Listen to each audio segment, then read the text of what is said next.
All right, welcome into the latest edition of The Walkout, presented by Joseph Toyota of Cincinnati. Paul Daner Jr. and Jay Morrison are inside Paycor Stadium, where the Detroit Lions continue to inflict depressing pain on the Bengals and their fan base. Today, 37-24 is the final. Bengals lose. Jay, I know there's a song for this somewhere.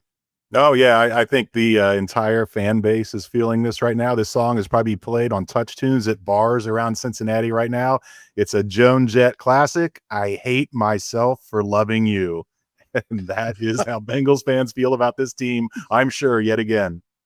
On that note, hit the music.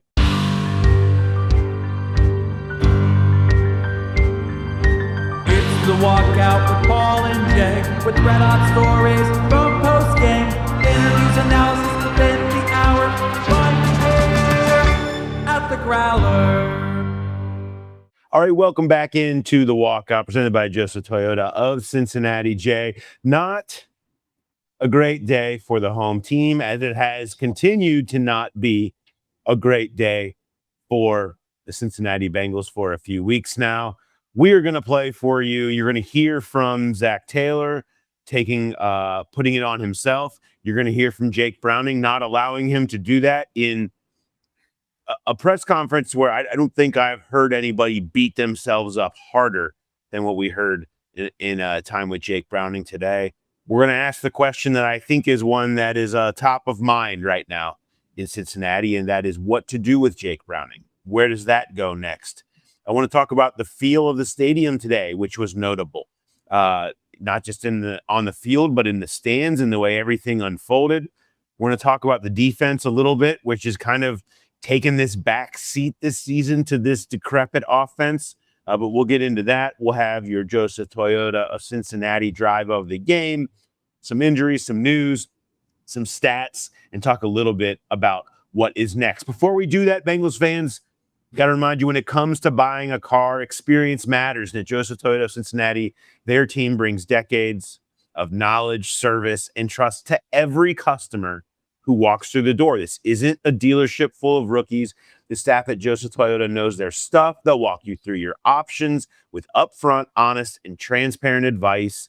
They make sure that you find the right vehicle for your lifestyle. So looking for a rock-solid Camry, a versatile RAV4, a powerful Tundra that's ready for the tailgate, Joseph Toyota team will put their experience to work so you drive away with exactly what you need, and none of the games that you'd find at other dealerships. It doesn't stop after the sale either. Their service department is packed with seasoned technicians who know Toyotas inside and out, so you can count on fair pricing, expert care, and peace of mind. So if you're ready for a car buying experience that feels like having a veteran QB in your corner, head to Joseph Toyota of Cincinnati, right off Colerain Avenue, or online anytime at josephtoyota.com. Joseph Toyota, experience you can trust, honesty you can count on.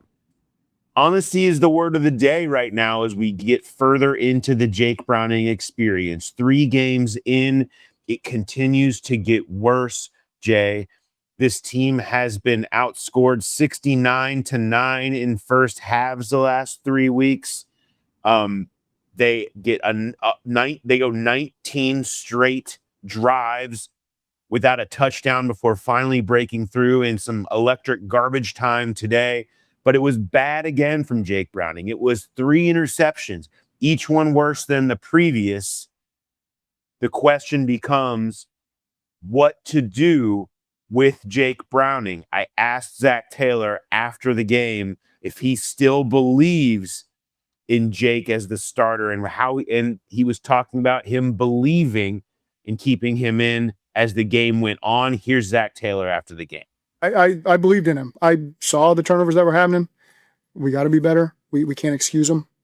But what we saw with those 3 straight touchdown drives, to find a way to win, I knew that he gave us our best chance there. So you still believe in Jake going forward as your starter? I do. I of course, after a game like that, we're going to look at all personnel to make sure we're doing the right thing. So I won't shy away from that because it's a very fair question after the amount of turnovers we have. But to say that I don't think Jake can win games for us, I believe Jake can win games for us. I do. and we'll just continue to look at everything we can personnel-wise. It wasn't no, Jay. Yeah. The door was left ajar with that one. Where do you go in terms of what to do with Jake, and what do you make of Zach Taylor's answer after the game? It's hard because I don't think the answer is on the roster. I mean, does anybody think Brett Rippon's going to be any better? I know people say, well, they can't be worse because it has been pretty bad for Jake, but it's not just that Brett Rippon hasn't really proved it in his career, but he's only been here for a few weeks. Jake has been here for a very long time, and he knows Zach's offense inside and out. So I think that's a big part of it. And if you say, okay, there's not a quality Mike White, Sean Clifford, if you're not saying any of those give you a better chance, then the only other option is go out and make a trade. Same thing. How often do quarterbacks get traded mid-season? I mean, that's a tall task. Even if you go out and get a guy with skins on the wall and lots of touchdowns and wins in this league, to throw them in, how vanilla is your game plan going to have to be the first couple of weeks to get that guy settled? I think they're kind of tied to Jake. And I get where Zach is coming from, because it wasn't just us. I mean, there was discussion before this season. Is Jake Browning the best, or certainly a top 5 backup quarterbacks in the league? And it was a 7-game sample size, but no one could have foreseen this. And so maybe is it all on Jake? I think the offensive line plays a big part of this. I feel like they're stuck. Like, it makes sense. Bench him. He's been terrible, but what's the option if you do that? I'm with you. Yeah, I think stuck is certainly where this team feels. I mean, there's examples in recent years where teams are able to trade for somebody, and I mean, Sean McVay with Baker Mayfield on like a Thursday night. You can make these deals mid-season. I don't know that it's dramatically changing anything. I think you take on new problems, but maybe new problems are better than the current problems, which are just, you've got two things happening. Either you're too conservative and unable to move the ball because you're not able to push it down the field, or you do try to push it down the field and you throw picks, and both of those equal getting blown out. And 28-3 here before the end kind of settled itself. This game was decided essentially when Jake Browning threw the pick at the beginning of the third quarter. You come out and you're like, okay, 14-3, you got a field goal, you get the ball coming out of half, and immediately you throw a terrible interception. And they know it. The boos were deserved and ongoing, and everybody's wondering. It just felt like it's just sit him down, even just for his own sake at that point. It was, 3 interceptions, all of these picks. It's just been so bad. But you're right. Stuck is the word. I think that's the word of the day.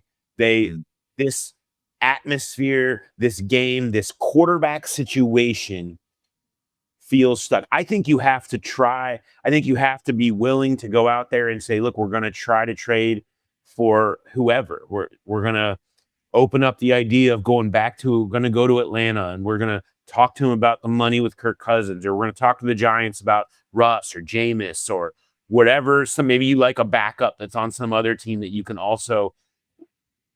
I mean, I don't know how they haven't been more aggressive on that to this point. They have kind of been in Jake's corner, and you had these weird games. They were behind by a bunch in Minnesota because of the turnovers. How much that was on him. On the road in Denver is a tough environment. Okay, I think they came into this game thinking they could throw it today. They felt like they had Detroit secondary was banged up. Maybe they could take advantage of them. They could get some matchups, and they really weren't because of the interceptions, because of the bad play.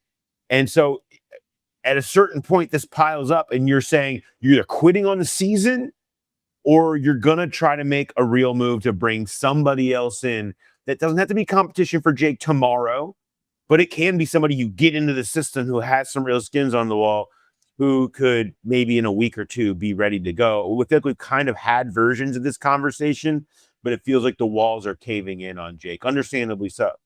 Yeah. And you make the move, and then barring injury, can you go back to Jake? If you make the move and it doesn't work out, then how much have you ruined Jake confidence wise and bring him back? Today, I think it delayed the decision. You mentioned it was garbage time in the sense that maybe the Lions weren't throwing everything at them that they could be. They were still coming after him. It was still their starters. They were still hitting him. They were still trying to do everything that they were doing earlier in the game. It was just garbage time from the standpoint of it was 28-3, like you said. But I mean, I do think that gives them a glimpse of what it can be, what they thought Jake was, and scrambling around, still making bad decisions, bad throws. But the first touchdown to Jamar was an incredible throw and catch. I guess they got a little lucky. I mean, when Jamar's wide open by 25 yards, I think anybody in the league hits that throw. But I just do wonder, is that fool's gold what they saw in the fourth quarter? Is it something to really build on? It was garbage time, and Detroit had some dude that they just signed on the street out there, and they're up by 1 million, thinking they're just going to keep running the game out, and they get hit by some deep balls they were able to get. I think there's something to that. I do think he might have earned himself another. I think he might have saved himself. Yeah, with the fourth quarter, where it's like, okay, maybe there's something there that can get them to hang on a little bit more, but hang on to what? I don't know, but you heard the door left ajar. I want to bring you a little bit of some of Jake Browning after the game, who was just beating himself up to there was a very human element where watching Jake in that press conference is harder to watch than this team on the field. It was tough to see him beat himself up like that. Here's some of Jake Browning. The 3 interceptions that put our defense in a tough spot, put our whole team in an awful spot. And so, I don't have an answer right away, but obviously need to find a way to take care of the football better and, start faster, make better decisions, because we're putting our team in just these brutal situations due to bad decision making. And so, yeah, I got to figure it out.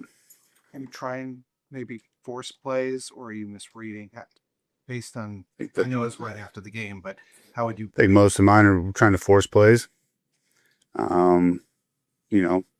Frustration of wanting to push the ball down the field, and I got to pick my spots better. I threw 3 picks that were just bad, and there's no hiding from that. It was bad football from me.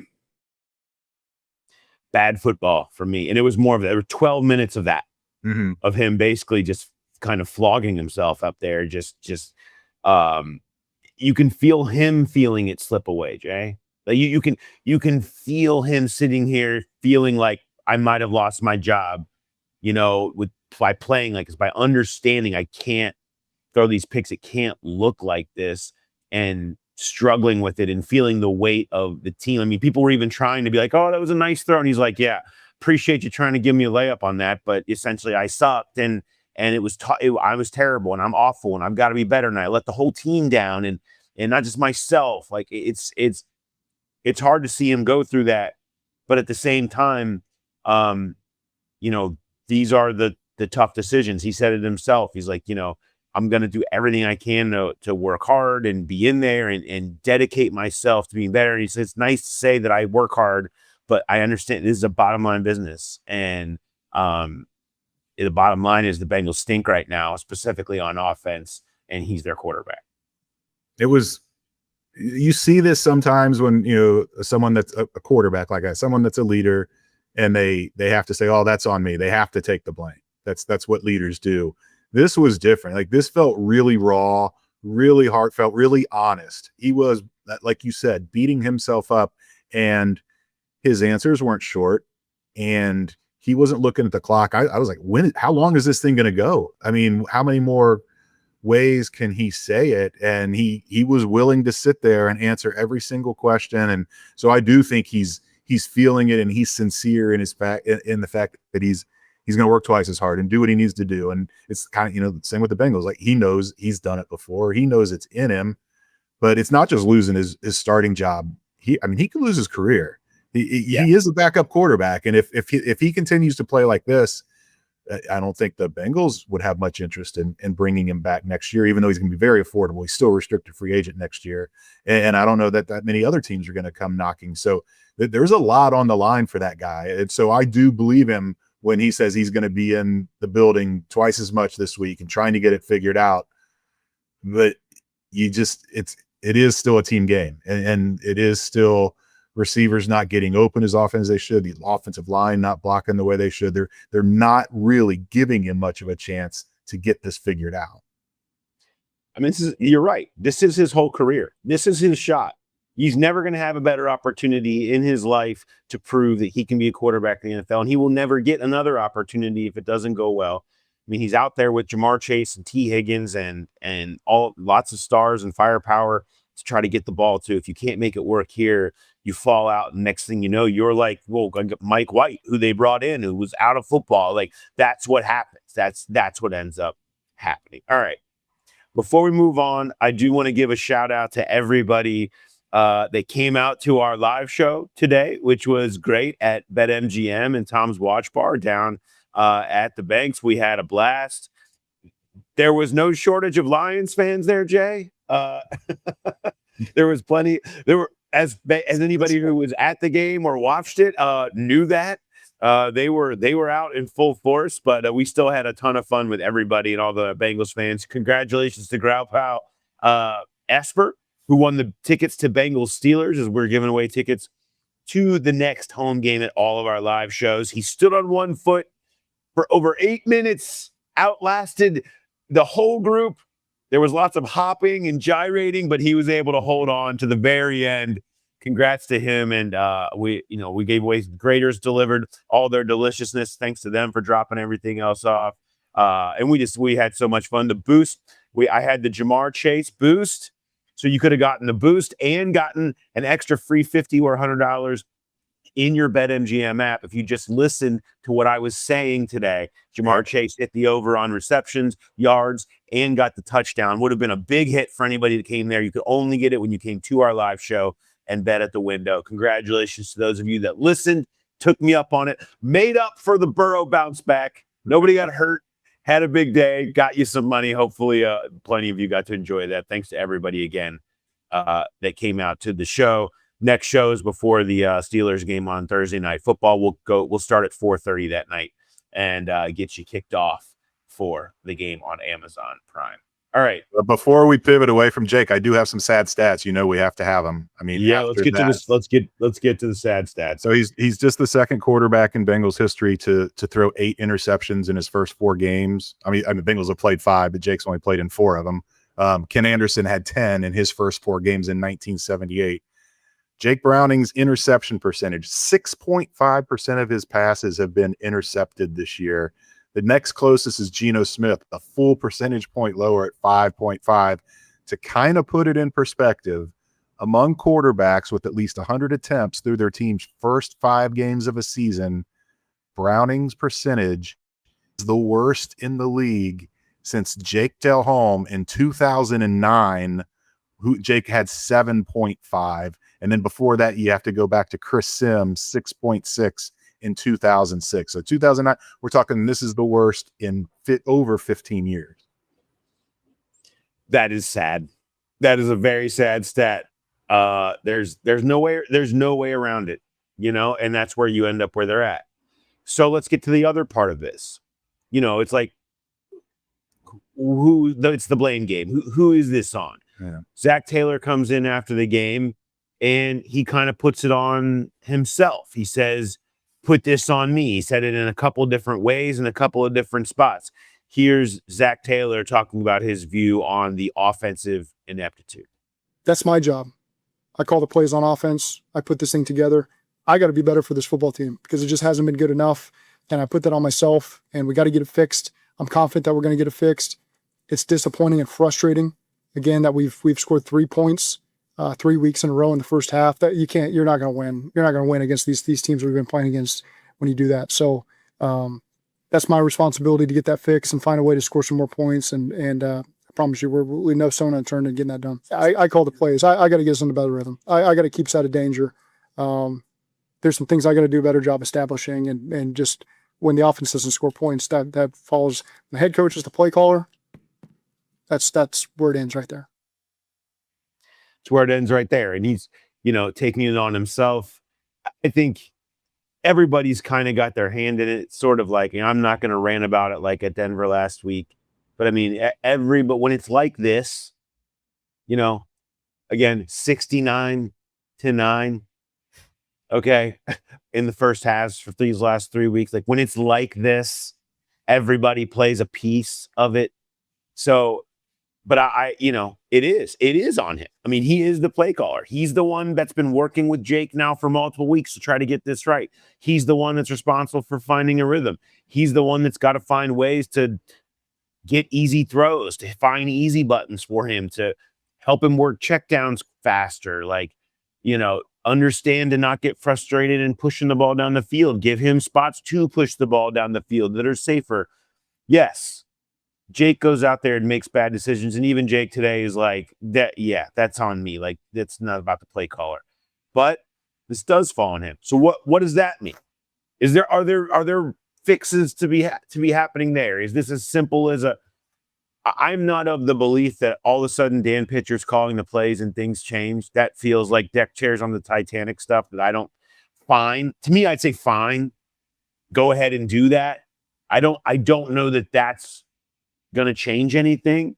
The way they collaboratively put it together and rank their best favorite plays, like they're going to run similar versions of all the same plays. Fine.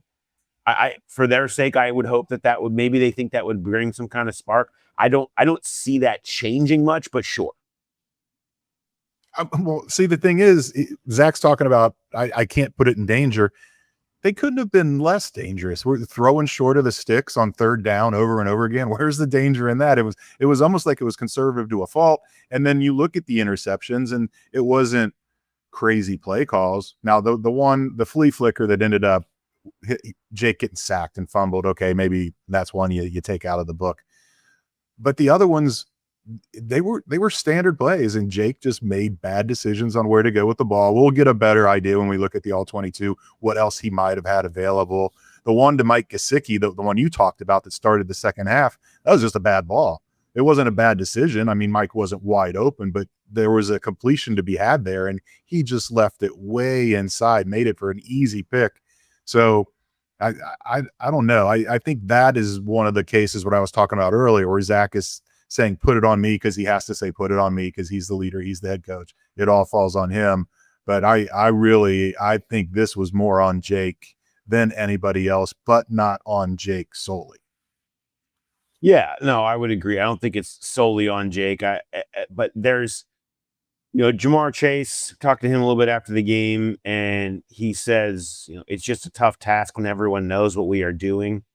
And he was referring to a question saying about is the key to get T and Jamar going, to get the offense going. And he said, well, yeah, but everybody knows that's what we're trying to do is get us going. That's not necessarily a secret, but they haven't been able to find ways to just have easy throws to feel. That's my problem. Is I think like when we watch in recent weeks, whether we're talking about even Minnesota with Carson Wentz to a lesser degree but then what we saw with Bo Nix and what we saw today with Jared Goff and this Lions offense, it helps that they have running games that they can lean on. The Bengals have no semblance of that. Another bad day for the running game. What do we end up here? Jake Browning, your leading rusher today. If you're interested in that, Chase Brown, 3.4 per carry, P. Ryan, 6.8. But again, Jake Browning's 4 for 31 is your most. You didn't have a single rush longer than 10 yards. There's none of that to take the pressure off of Jake. And they weren't even trying to. They were throwing it all over the yard from the jump. That's how they thought they were going to be able to win this game. But there's none of the, again, and I don't want to keep harping on it, but I don't know how many other teams we have to see go under center, run play action, find hits to the tight end off of that. Like the underneath stuff comes open and is available. And it just feels like there's very little of that. There's just so much more of the sitting back and looking for it, the Burrow offense. It just doesn't work here. You've got to scheme up more easy throws, and they're just not. They're just not finding easy stuff. Or if it is there, Jake's not seeing it. And that's another problem that you've got to reconcile at this point too. So I don't really know where you go with it other than what's happening isn't it. They just got to find a corner of their playbook to lean into a little bit more. But again, I don't know how much difference it makes in the end. Yeah, there was an interesting scene today with Jamar, and I asked him about it after the game. I can't remember if it was an interception or if it was a third down stop, but it was on the Lions side, and he just stopped. It looked like he was just going to trade teams and just stay over there with the Lions, and he starts making his way across the field very slowly, very dejected. He looked broken, and Demetrius Knight, rookie, cuts him off and says something to him. And then he gets to the sideline, and Cam Taylor-Britt does the same thing, gets in his face and starts talking to him. I asked Jamar about that, and he said Cam told him to run off the field. He's like, you harp on us all the time. You jog off the field. No matter how bad it's going, you run, you jog off the field. You don't walk off the field like that. And Jamar said, I appreciated that. Cam kind of brought me back and got me going. And I think he had 2 catches for, 12 yards at that point. And then after that is when it kind of took off for him. And Jake Browning did the same thing. Jake Browning came up to him after the Cam situation, and it looked like he probably just said, my bad, I'll get you the next ball. But that's what you start worrying about at this point. Guys like that start going out of character and moping, and that's where this thing could really spiral. And I thought that, Cam Taylor-Britt's taking a lot of heat, but that was a good thing that he did there to kind of get Jamar back up. Jamar was not the only one doing the sad, mopey walk off the field today. That was happening everywhere. And that brings me to the other part of this, which is how much this felt like the 90s today. Yeah. Okay. Having been, Jay, you experienced it, remember what it looked like. I remember what that looked like between the absolute invasion of Honolulu blue into the black and orange striped of the jungle. It was just Detroit fans everywhere. The booing, fans with bags on their head, the stuck nature of feeling lost at the quarterback position with nowhere to go. They're like, do you pull the quarterback mid-game stuff? Everything that was happened, again, judging effort and quitting and body language, and we're looking up historic futility stats. Like this, that is like core 90s stuff right there. Like everything that we're talking about is stuff, that's how it was. And that's where we're at. They narrowly avoided. The garbage time saved them from the worst 3-game margin in franchise history. The 2008 Ryan Fitzpatrick Bengals hold on to the torch. They hold it up in the air proudly. We held on at -80, and the Bengals instead slipped down the ranks a little bit. But if it wasn't for the late garbage time scores, they were going to cruise to the worst 3-game stretch in franchise history. It made me rip up my lead. My lead was going to be that the Bengals turned their Stripe the Jungle promotion into a turn back the clock day, where it just totally looked like the 90s with the ineptitude and then the garbage time, and it turned into a Halloween celebration. They dressed up a mollywhopping into what kind of looked like a competitive game. But those that watched it, when you look at the scoreboard, anybody that watched it knows that was not that competitive. That was not competitive. Okay, let's talk about the defense real quick, and we'll just burn. I feel like we've been having to do this a lot. I think there's more. If there's a place to find some version of positives, if you're looking or you care to, or maybe you don't, there's at least some good things happening on the defensive side of the ball. They kept them in that game. The fact that it was only 14-3 at halftime was a minor miracle. Because the offense was doing nothing. They were forced to punt over and over again. The picks put them in tough positions, had the short field. They allowed the touchdown on the short field. The first drive thing is a problem. Like, they just continue to let teams come down on the scripts and beat them up. For some reason, they were obsessed with dropping edge rushers into coverage. Like, I even addressed this on Who Dey Light to a question on Friday, and had looked up Trey Hendrickson and Joseph Toyota were ranked 5th and 6th in the league in terms of defensive linemen dropping into coverage. It's something they've done, but it's not a ton. Like, you're talking a couple times a game, maybe. Joseph Osai kept ending up in coverage on Sam Laporta and other, like, over and over again. Cam Sample was in coverage at one point, and they're just like, Jared Goff, you talk about fish in a barrel, would just drop a completion, and the guy for chunks over and over again, because you're continuing to just like drop your defensive ends, or you end up with linebackers on Amon-Ra St. Brown, or like they looked like they were just confused in what the hell they were trying to do. Just put your guys who play certain positions against the guys who you're supposed to be covering. Stop trying to outthink yourself with whatever that was. That was the problem. They did seem to get away from that. Once they stopped having Joseph Osai cover Sam Laporta, things went better, Jay. Imagine that. And it wasn't quite as bad. And they did keep it in check there for a while. So I feel like you've seen something. It's hard to judge, though, when you're a defense and you're trying to hold games together when your offense won't give you anything. It's tough. It's so interesting, even in garbage time, when they got the scores there, whatever, you could feel a little bit of the energy and the momentum from the defense kind of pick up a little bit more. Like, you've got to give them that. Defenses are all about energy and momentum and playing fast, your hair on fire. Like, you've got to give them that a little bit as an offense. When you're not getting that, it's hard to go out there over and over and over again and continue to do it. And they've done an okay job of that. I'm not going to give them some passing score or anything like that, but I mean, I feel like they've done an okay job of that. I think it understandably wears on you over time. Yeah, you can't give them a passing grade, but you can give them an incomplete, because we haven't really seen that. Like you said, if you're, or Zach said, if you're scoring 3 points in the first half, 3 weeks in a row, that's no defense is going to be able to overcome that.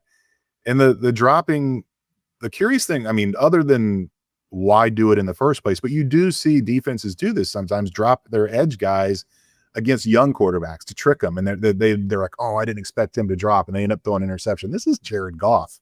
He's not going to be fooled by that stuff. And it wasn't even, it wasn't like a right away that he waited till Sam Laporta got well into his route, and then he's wide open. It's just, okay, once, that should have been the end of it. And then it happened again and again and again. And then they finally got away from it. All right. On that note, let's go to the Joseph Toyota drive of the game. To me, I mentioned this earlier.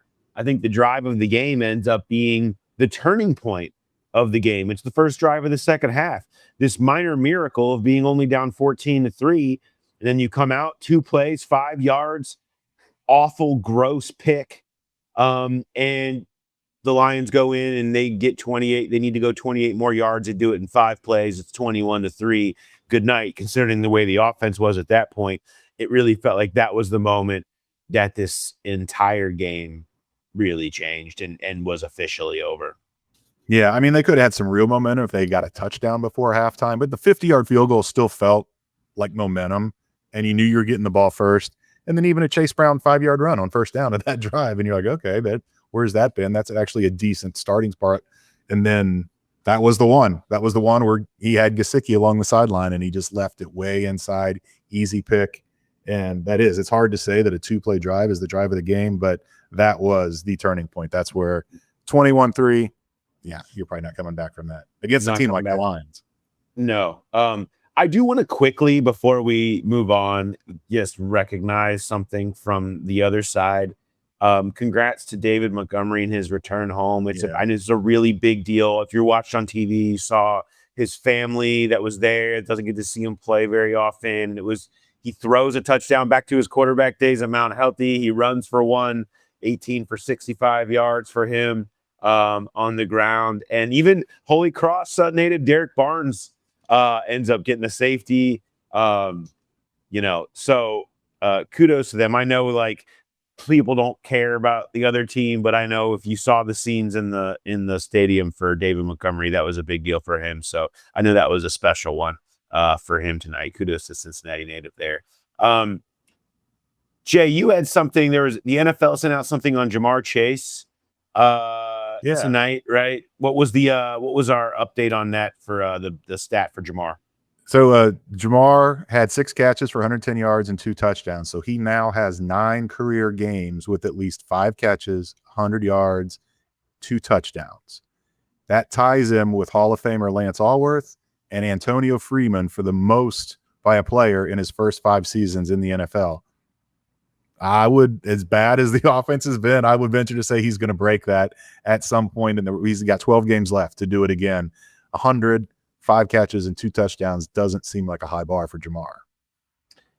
It does not. No major injuries of note coming from this one, so nothing to catch up on there. But we'll check back in. Make sure you have you're following us on X and everywhere else, as we'll update you on that tomorrow as we speak with coordinator and with Zach Taylor and have an open locker room and kind of sift through some more of the rubble. And we'll have answers to the questions in terms of going forward with Jake Browning, as the next game is at Green Bay, who is 2-1-1. That'll be in Green Bay on 425 on Sunday. They're coming off the 40-40 tie with Dallas and a bye week. So plenty of time for them to plan for the Bengals and what comes next. I'm sure Micah Parsons is licking his chops watching some of the film of the last couple of weeks. All right, on that note, from Paycor Stadium, where the Detroit Lions beat the Cincinnati Bengals 37-24 in the latest in a series of debacles for the Bengals, who are moved to 2-3 on the season, losers of 3 in a row, trying to not let that skid continue next week in Green Bay. Thanks everybody for watching and for listening. We'll talk to you next time.